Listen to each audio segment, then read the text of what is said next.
So we can start with the map polyfill now, but before understanding how the polyfill works, I think it's better we understand how the map function actually works in JavaScript. So if you are familiar with React, or if you are just familiar with even JavaScript, iterating over an array of objects is possible using the map function. We can also use the for each function, but I think we can talk about for each when we will develop a polyfill for each.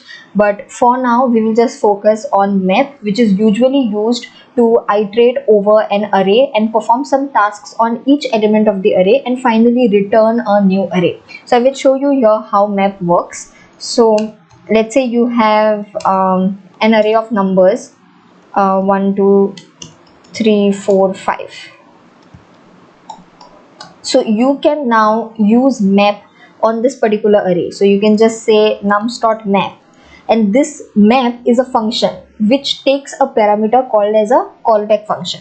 So this arrow function that I'm using here is nothing but the callback function, and in this callback function we have all the logic, everything that we perform on each, like all the operations that we perform on each element and what we finally return. So map function actually returns another array. So you can just say return, and on every by the way, this callback function usually it takes 2 parameters, right? So whenever you have used a map function in a React application or in a JavaScript file, you would have only passed the element which is num. So num will first be 1, then num will be 2, then num will be 3, right? So access to each element is basically done using num, and the second parameter that we pass is the index. So in this case I can just say idx, and these are the 2 parameters that we have usually used, right, in JavaScript or in React. But there is a third parameter that this map function takes, and that third parameter is actually the array itself. So we can pass the array, which is nums. The array itself is passed as the third parameter to the map function, and all we have to return is num times 2, because here I'm just doubling each element, and this entire map function will return a new array. It will return a new array wherein each element will be doubled. So because this map function is returning a new array, I will have to save the new array, right? So I'm creating a new variable called double nums and saving the returned array in double nums. And finally, to show you that I've actually doubled each element, I will just log double nums, and here I will run the file, and once I run the file, I get all doubled elements in that particular array, right? So this is how map actually works. And now we will finally get started with the development of the map polyfill. So whenever you create a polyfill, right, there are a certain questions that you ask yourself. So the first question is, what is the polyfill about? Like, what is the type of the polyfill? Okay, you can just say, what is the type of the polyfill? So what do I mean by the type? In this case, the type of the polyfill, like map, what is map? Map is a function, right? Map is a function. So in this case, the type of the polyfill that we are trying to recreate is a function. Okay, these are just a few questions that you need to ask yourself before you start creating the polyfill. So what is the type? In this case, it's a function. Then on which prototype is your polyfill invoked? Okay, on which prototype is your polyfill invoked? So basically what I'm trying to ask you is, map function is not used on another function. This map function is not used on an object. It is used on an array. Okay, so this map function is getting invoked on an array. So the prototype that we need to target is the array prototype. So see, now I know that map polyfill is one of the simplest polyfills, and I don't need to go in such intricacies. But I also know that in this course, as I will learn more polyfills, or as I will teach you more polyfills, you will realize that things will get tougher. So when things get tougher, these questions help us, and basically these questions help you to understand how to develop any polyfill. So once you answer such questions, you will at least get started with the development of that polyfill, and things might not seem hazy at the start, because you need that initial confidence to create a polyfill, and then you will understand how to get your way around. Okay, so the second question to ask yourself is, on which prototype is your polyfill invoked? In our case, we always invoke our map function on an array, so you know that you have to amend the array polyfill. So I think with these two questions we can get started with the polyfill. We know that we have to change the array polyfill, so we will just say array.prototype dot, we will name our map function mymap. Okay, so we are changing the array prototype, and we know that mymap is what? It's a function, right? So you create a function because you know what is the type of what is the type of your polyfill. It is a function. So you create your function.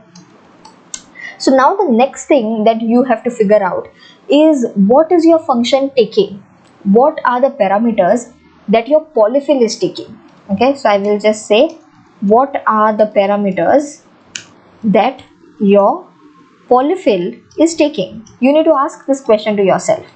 What are the parameters? In this case, I can say map is my polyfill, and this map is taking a function. It's taking a function. What type of a function is it? It is a callback function. So can I just say CB?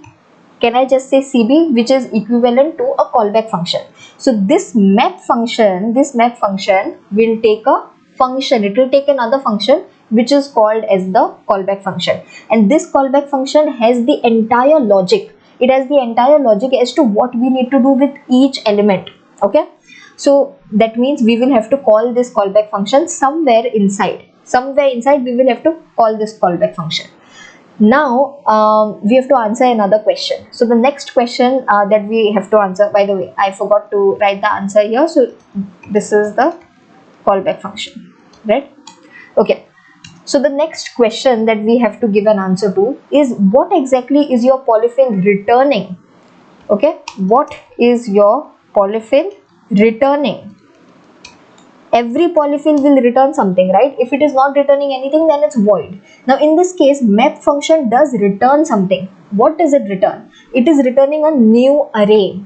It is returning a new array wherein each element is changed, because we perform some operation on each element and then we return the new array.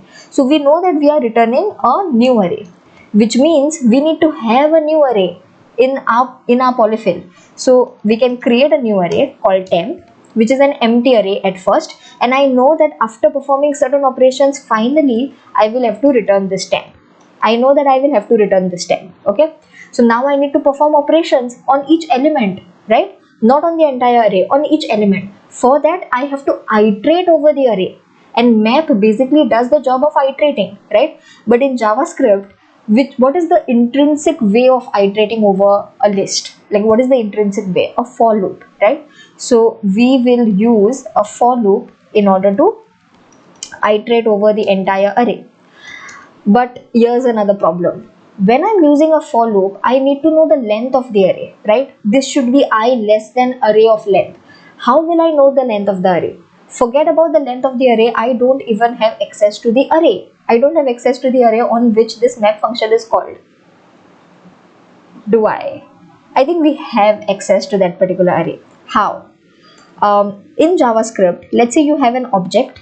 Okay, given any object, if there's a function that is called on this particular object, okay, listen to me very carefully. This is something very basic in JavaScript. So given any object, if there is a function which is invoked on this particular object, then you do have access to this object inside this function.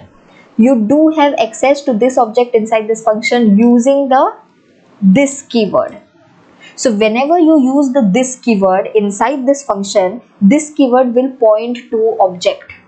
Okay, so with this logic, does it mean that given an array, if I use the map function, in our case if I use my map function, then when I use the this keyword in my map, the this keyword will point to the array, right? It makes sense, right? So array is also an object. If any function is invoked on this array, then if I use this inside my map, then it will point to this array. So I'm going to use that exact same logic. I will be less than this dot length, wherein this is pointing to the array. and I plus plus. Simple for loop, simple logic. What do I need to do? I need to execute this callback, right? This callback was written for each element, so I need to execute this callback, and while I'm executing it, the result should be saved in the array. So temp of I callback. Now to execute this, the first parameter of this particular callback function is the number, like is the element itself. So I have access to array, right, which is this. So I have access to array which is this, so I will just say array of I, which is this of I, right? So if I want array of I, if I want that particular element, I will just say this of I. With that I will get that particular element. Okay, I just hope that you are understanding what I'm trying to do here. If not, then please rewind the video, repeat again, and I'm 100% sure you'll understand what we are trying to do here. So this is the first parameter. The second parameter is idx, which is the index, right? So I'll just pass I here, and the third parameter is the array itself, which is this, because this is pointing to the array. So with this I get all the elements in temp, and I'm finally returning temp. Okay, so I think I'm done with my map polyfill. We'll just execute this, but this time instead of map I will just use my map, and I should get the same result. So let's see if this happens.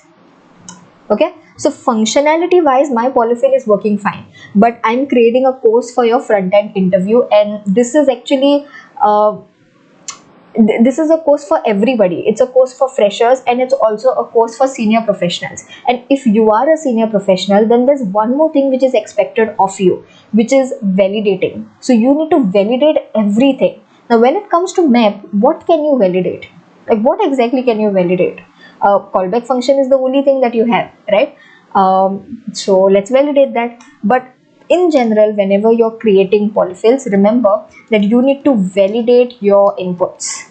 This is something that you need to do. Once you know that your functionality is working fine, once you know that your core functionality is done, then focus on validating your inputs. And this is especially for senior professionals. And I would say even if you're a fresher, start with this practice. It will only help you, right? There's no harm in doing it. So you need to validate your inputs, and in this case my input is this callback function, and I need to make sure that this callback function is always a function. I cannot pass an object to my map polyfill. I cannot pass an array to my map polyfill. I always need to pass a function. So the validation that I will put is if type of callback function is not a function, then I will throw an error.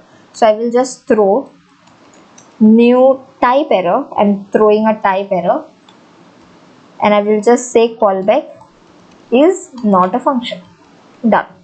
So this is the validation that I've created for myself, and I think with this we are done with the map polyfill. This was pretty simple, and map polyfill is one of the simplest polyfills. Still, I have given you a lot of questions to which you need to find your answers to, and these are the exact same questions that we will also follow for other polyfills that we will cover in this course in detail. There are other polyfills coming up like filter, reduce, call, bind, apply. So we will cover all of those. So stay tuned for all of those in this particular front-end interview prep course, and this is going to be perfectly, completely free on YouTube. So just make sure that you like this particular video so that it reaches the right people who want to learn about JavaScript and learn about front-end in general learning basically. So if you like this video, if you learned something new, subscribe to my YouTube channel and comment down below. Let me know what changes I can make, let me know what I can improve, what you like, what you didn't like, and I'll see you next time. Till then, take care of yourself.